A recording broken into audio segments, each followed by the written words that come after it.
One day, while driving through the back roads of the hills of Tennessee, I came across a tiny strip mall that would have overlooked the town I was in at the time, called Mtn Towne, if there wasn't thick foliage surrounding it.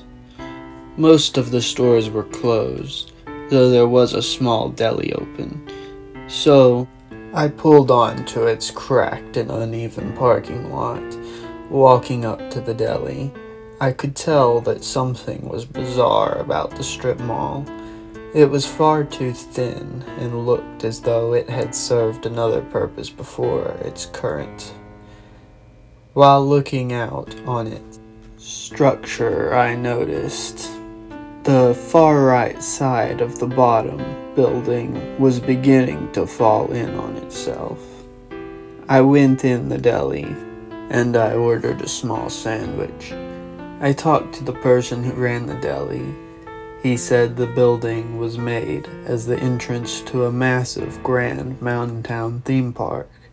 He spoke of a better time when Mtn Towne thrived around the park, but it was clear that it was fading without it.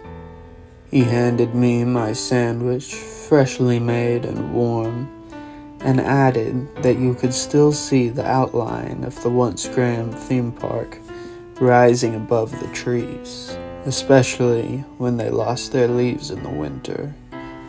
I thanked him and left, though it was cold when I went outside.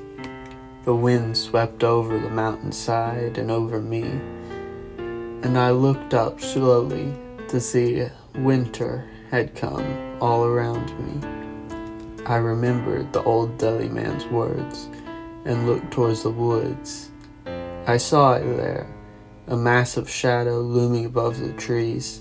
There was a massive winding roller coaster and Ferris wheel among some other smaller structures of the great park visible. I stared at them for a long moment and then turned back to the deli, but jumped when I saw it. The deli was closed, a shell of its former self. The only evidence that it had been there at all was the faded spot where the sign had once been, and the sandwich, still warm in my hand. I ate it in my car while idling the engine for heat, savoring the taste and the sight of the park's shadow for a long time, before they were both gone. When night fell, I returned to the road, still savoring the last of my pepperosini pepper as I left the place to time.